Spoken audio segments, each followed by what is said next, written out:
From the far horizons of the unknown come transcribed tales of new dimensions in time and space. These are stories of the future, adventures in which you'll live in a million could-be years on 1,000 maybe worlds. The National Broadcasting Company, in cooperation with Street and Smith, publishers of astounding science fiction, presents X minus 1.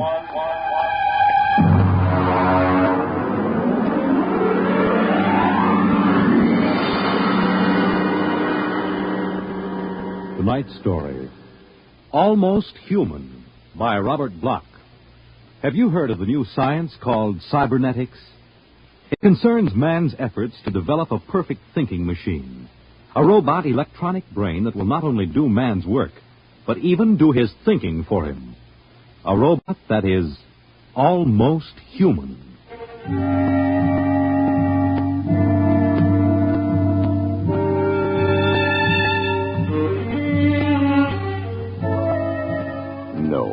It's not impossible at all. In fact, one day, something like this may happen. A tall, suave gentleman in a black raincoat will walk down the street until he reaches a shuttered, isolated house. And then he will slowly mount the front steps, push the doorbell. Just a minute. I said just a minute. Hold your horses. What do you think you'd... Good evening, my dear. Duke, why did you come here? Curiosity, darling. I've been thinking of what you told me at our chance meeting last week. Duke, you promised me. I decided to come and take a look for myself. Where is the professor? In his study. Where's Junior? In the nursery. The nursery? How quaint. And you, I take it, are Junior's nursemaid? I help the professor. Tell him he has a guest.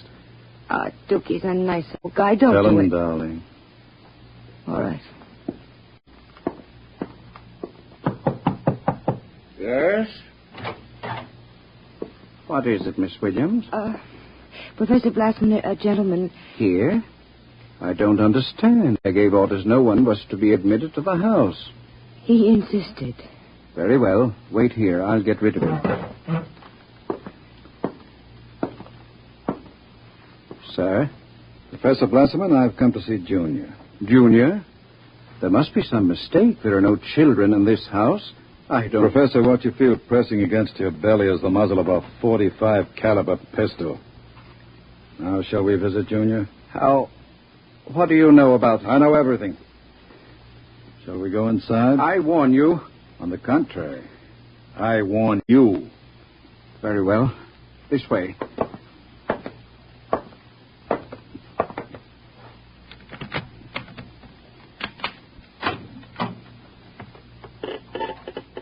This is the nursery. Where is Junior? In the next room. Behind the door with a panel in it. Very considerately furnished. Mother Goose figures on the walls. Blackboard, toy blocks. Panda. Bunny rabbit doll. Touching. All right, let's see him. You can look through the panel. Mary had a little lamb. Oh, wow. Who'd have believed it? Junior isn't very pretty, is he?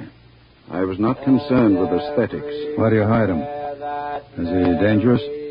The world is not yet ready for such a thing. Besides, I must study. As you can see by his play, he is very young, hardly out of the cradle. I am educating him. With nursery rhymes? The brain is undeveloped. It must learn its behavior patterns like any infant. You call that 8-foot monster an infant? Physically, of course, he'll never change. He is built of chrome steel and glass. But his brain, that is my wonderful instrument. Unlike a human, he has no heritage, no basic instincts such as love or hate. These he has yet to learn. In some respects, he is like a blank tablet. What is written upon the tablet will remain. You mean he has no feelings? He will learn quickly. And now, if your curiosity is satisfied, I trust you will keep my secret. If anyone discovers... Open the door. I beg your pardon.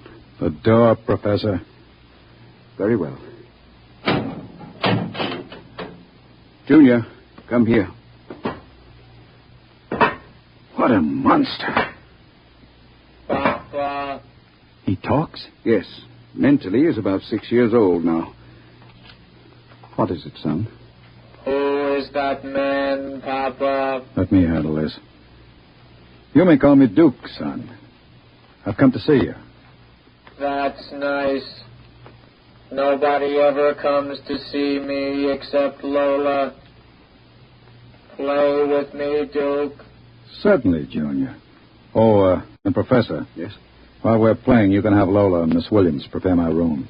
Your room? I forgot to tell you, I've decided to stay until the climate changes and I can go out again. Meanwhile, I'll have a chance to play blocks with Junior. Understand? I begin to understand. You are hiding from the law. As you wish. All right, Junior. Your move. Let's build a bridge. I have a better idea, Junior. What? Let's build a coffin. A coffin? I don't know that word. Then I'll teach you, Junior. I can see the professor has been neglecting the moral side of your education. Very sadly.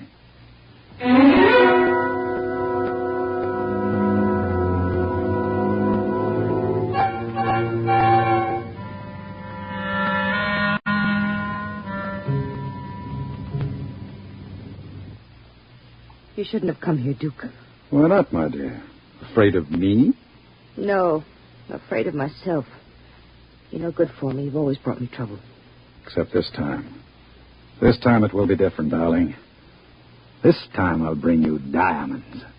Duke, what have you been teaching that thing? Nothing, honey. I've just been playing with them. Very educational. I don't believe you. What's bothering you, Lola? Today when I walked in there, he said to me, I know how to kill people, Lola.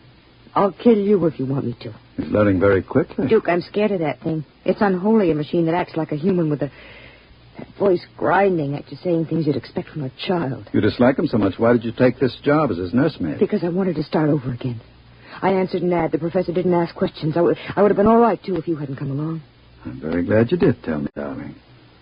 Because Junior is going to make us two very successful people. Ha. Like any child, Junior listens to what he's told. Duke, I don't know what you're teaching, Junior. But I can guess. And it isn't right. It's evil.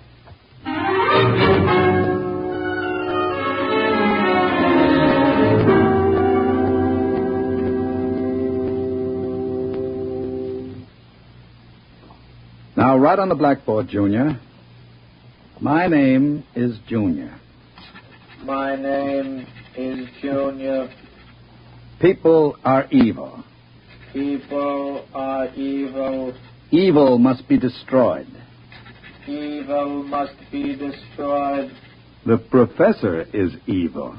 The professor is evil. The professor must... What are you doing? I warned you to keep out of the nursery, Professor. Go away. You don't even remember me. I know you. You are the professor. You want to keep me as your slave. You didn't tell me that people are evil. People are not evil. People are evil. They must be destroyed. Stop it. I am not a child any longer. No, you're not a child. You're a monster. Junior, Yes, Duke. the time is now, Junior. Yes, Duke. Keep away from me. Junior! Junior, don't do it! Listen to me! Junior, listen to me! Ah!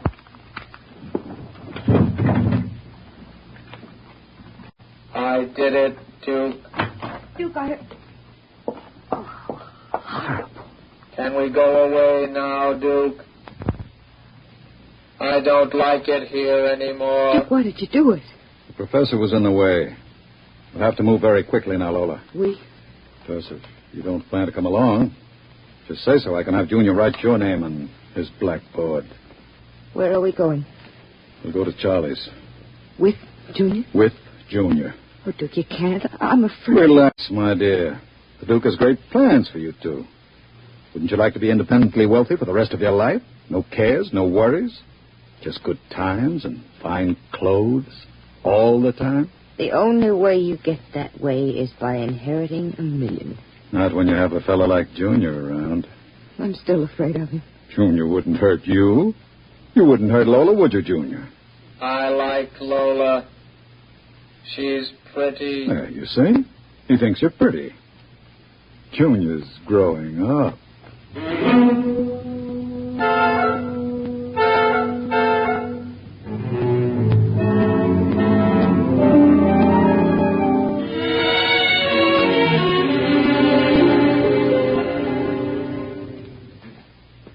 Sit down, Charlie. Sure, Duke. Lola and I are going to hide out here for a while. We need some help. Listen, Duke, I'm trying to keep the cops away. Sure. Now listen to me. I need a casing job done. Oh. Sure, Duke. You know the armored truck service? Sure. I want to know when they take the Acme deposits from Boston to Worcester. Duke, you ain't thinking of a payroll truck, are you? They got cannons on those trucks. They travel in pairs. You couldn't get near one. I asked you to do a casing job, Charlie. Sure, Duke. Anything you say. Find out what time they pass the narrowest and most deserted stretch of road. Well, if you're going to pull a job like that, you'll need 50 men. You want me to get some of the boys? I won't need anybody. I've got somebody. Where? He's out in the car. Oh, what's his name, Duke? Anybody I know? His name is Junior. Junior? I don't know any Junior. You will, Charlie. You will.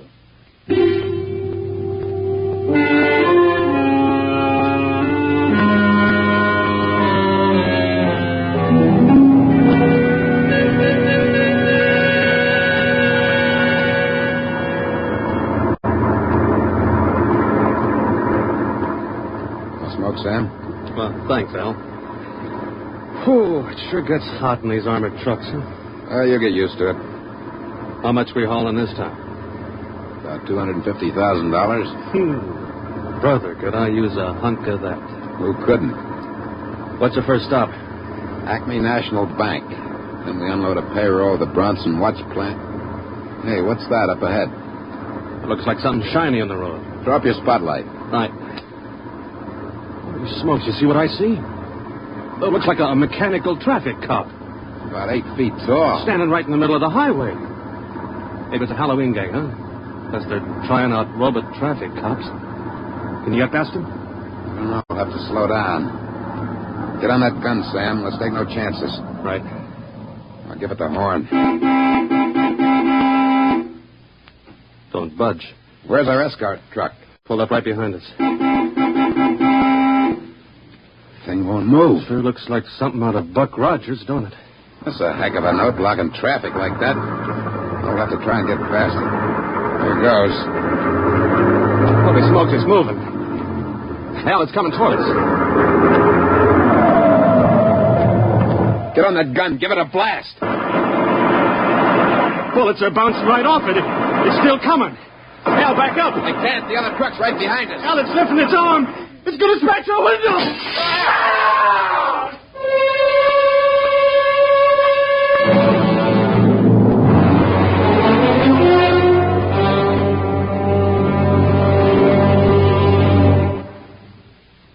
Jeez. If I hadn't have seen it with my own eyes. Duke, we got to quit this. What's the matter, Charlie? Getting shaky? The papers say he killed all 4 drivers. Listen, Duke, that robot is hot. We got to get rid of it. Stop your blubbering. One more good robbery. You ain't going to pull another one. Why not? Count me out, Duke. The law's going to track that baby. Are you quite finished, Charlie? You got no heart, Duke. You're like Junior, all steel inside. And you're just a big, warm-hearted slob. I suppose flowing with the milk of human kindness. Well, I got nerves. I can't stand that thing, the way it looks at you with that iron face and clanking around all the time. Listen, here it comes.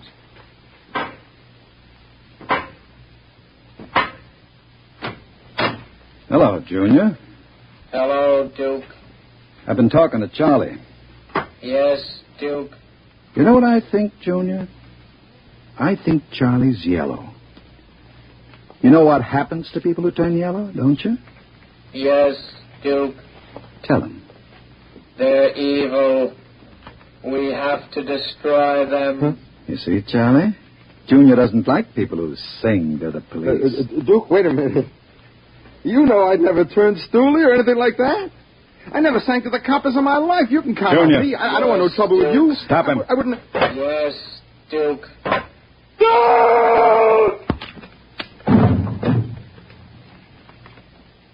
I stopped him, Duke. All right. Take him down to the cellar. Charlie! Junior, put him down. Take him down to the cellar, Junior. Yes, Duke. Duke. Relax, darling. Stop shaking. Duke, we can't stay here. Charlie's going to be missed. He's got friends. Now we'll have the gangs after us, too. Oh, come on now. Don't worry, darling. The Duke will take care of everything. Where are you going? Out to a travel agency to get some tickets. You and I are going to take a trip, Lola. You're leaving me alone here? Junior's here, too. That's just it. It's being alone with that thing. Duke, I got the titters. Now, don't you worry. 48 hours, you and I will be on our way to Switzerland with $500,000 worth of loot. What about Junior? Junior will be taken care of. How can you get rid of him? Junior will do anything I say. So I'll merely have him get into the furnace and sit there while I fill it with oil and set fire to it. Too bad the professor couldn't have stayed around to see him growing up. He's almost a man now, Junior is. But not quite as clever as a man. You'll find that out after he steps into the furnace. Get rid of Junior now, Duke. Before you leave. There's no time. I'll be back about 8. Duke, please. And be nice to Junior while I'm gone. Don't show him you're afraid of him. Goodbye, darling. Goodbye, Duke.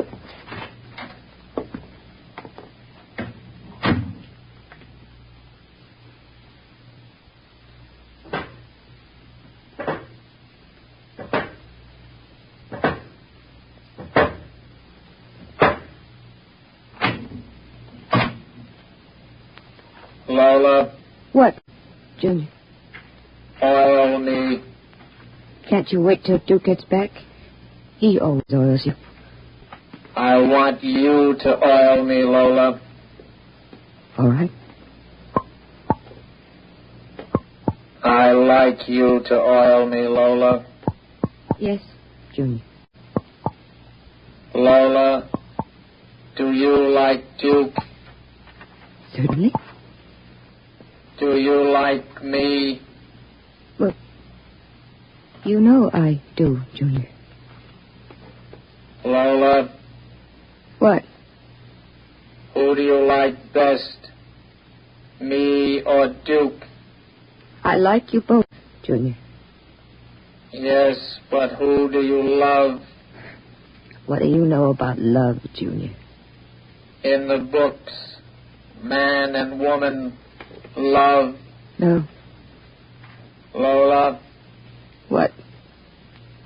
do you think anyone will ever love me? Maybe. Some women can fall in love with anything, Junior.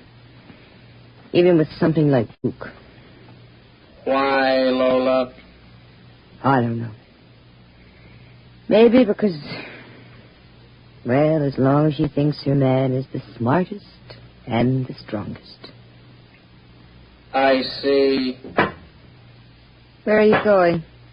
To wait for Duke. He won't be home for a while. I'll sit in the hall and wait for him. All right, Junior. I want to be alone and think. About what? I read in a book today it was bad to kill people. What does that mean? Bad. Bad. I don't know, Junior. I guess it's just a word.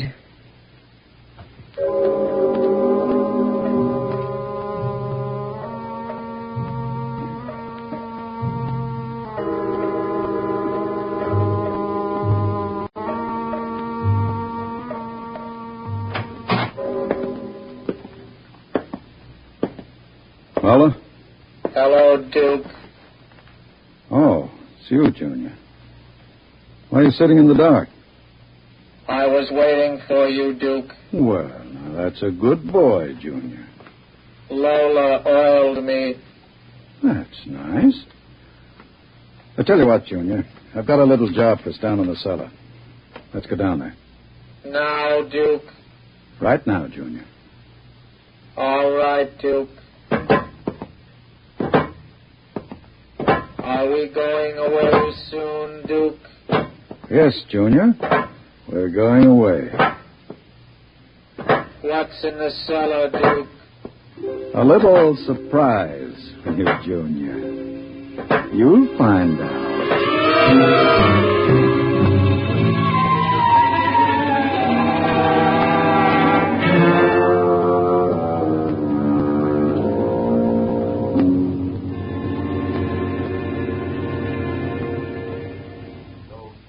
For the latest news. And now, a brief interlude of recorded dance music.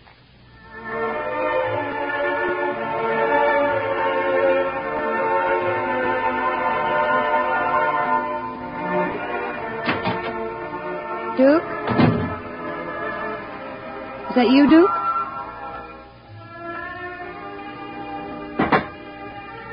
Junior.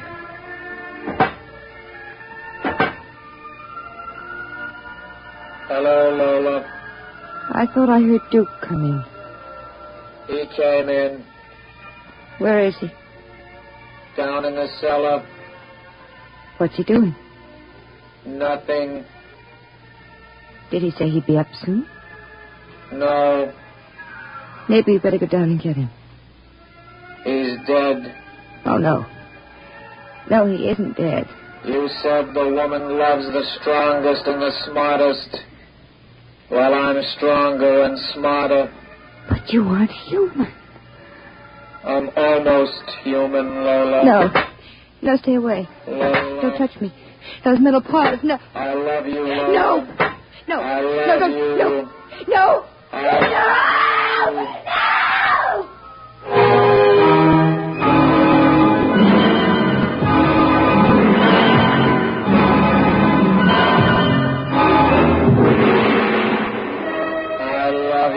The last thing she heard was the robot's harsh voice, droning it over and over again. I love you. I love you. I love you. And strangely enough, it did sound almost human.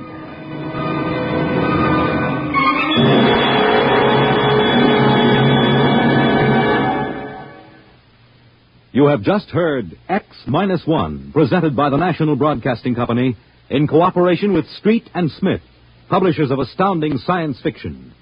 Tonight, by transcription, X-1 has brought you Almost Human, a story by Robert Bloch, adapted for radio by George Lefferts.